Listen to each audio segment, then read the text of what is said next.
Karong adlaw, atong adtuon ang usa sa mga tourist destination sa probinsya sa Misamis Occidental, ang Lake Duminagat.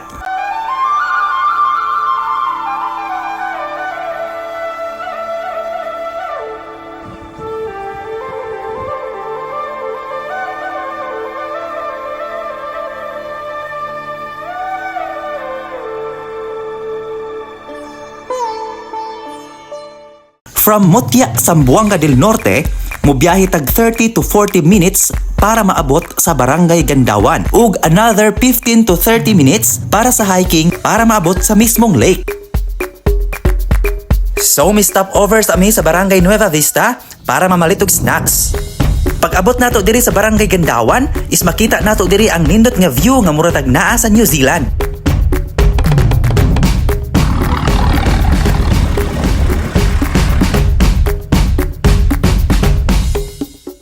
So, padulong mi karon sa lake. Pinahanglan pa rin maglakaw. Ibili na mga motor dito sa ubos. Kinahanglan natong ibili ng atong mga sakyanan, pero sa mga korsonada, pwede ninyong dalhon ngadto sa lake. So, dirataman ang simento. And kinahanglan natong maglakaw. Naradiri nakapark ang mga sakyanan. Di pa kalaos ang mga sakyanan kay ongoing pa ang construction sa dalan. Oras karon alas 12:30 sa udto. Kung anong gapa alas 12 gid mig ari dire. Perting inita. Hanga kayo. Samtang hike me, gihangak jud kaayo ko kay wala gid mi dalang tubig. After sa pila ka minutong hiking, nakita na nako diri pa lang sa kilid ang nindot ug maanyag nga lake.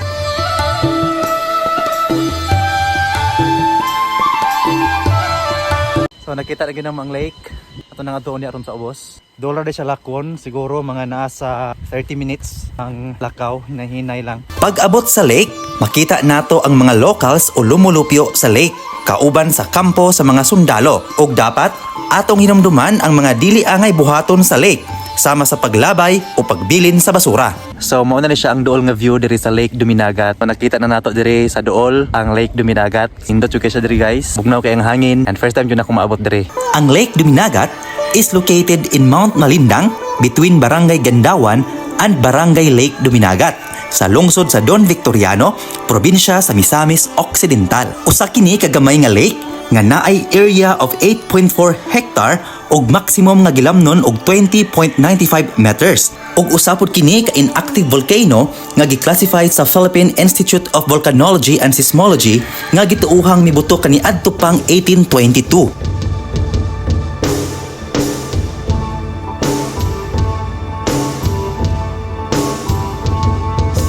Pag-abot sa mismong lake, makita nato ang sobra kanindot nga view nga gipalibutan sa dagkong bungtod ug nindot nga mga bulak nga perfect sa mga picture taking. Very peaceful ang lugar, kalmado ang tubig ug presko nga hangin ang atong matagamtam. Worth it ang pagbiyahe o paglakaw og pila ka minuto kay pag-abot nimo diri, mawala ang tanan nimong kakapoy.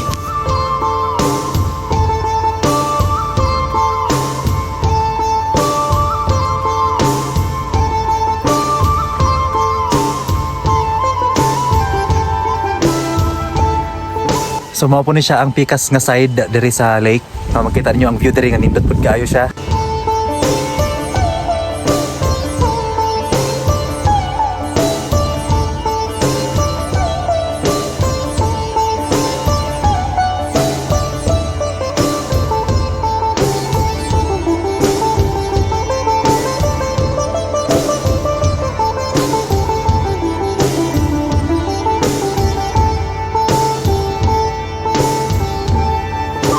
Kaning Lake Duminagat, no, sa una nakuno ni siya yung mga urban legend na umuari ta dire dapat dili ta magsaba na maghilom rata. Dayon na po ni siya yung mga dungog-dungog sa una nga if mulangoy kuno ka dire especially na daadto sa tunga sa lake kuan daw na daw chance nga di na ka makabalik og saka kay suyupon ka sa current, no, dito sa ilalom kusog daw ang current aning tubig dire dito gikan sa ilalom. Mao po na yung reason mao ang mga dahon walay makitang ng lutaw diri sa ibabaw. Ang Lake Duminagat wala lang nailhan tungod sa iyang kahingpit nga kaanyag. Apan naasad kini mga gipangtuuhan nga urban legend ug mga sugilanon nga naglibot niini. Usana niini nga magmatngon ka ug magamping sa imong mga lihok sa dapren sa lake. Sunod, gituuhan sad nga kung maghimo kag kasaba, magtakop kini sa panganod ug mawala ang kaanyag sa tubig.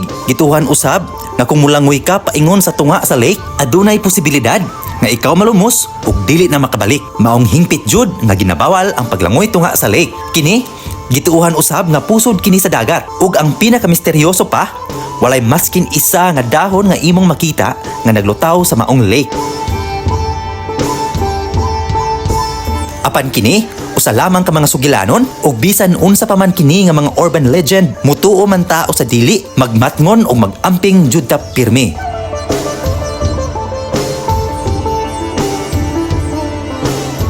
Kung gusto kag nature trip, lugar nga nindot ug naay scenic view, bugnaw ug presko nga palibot,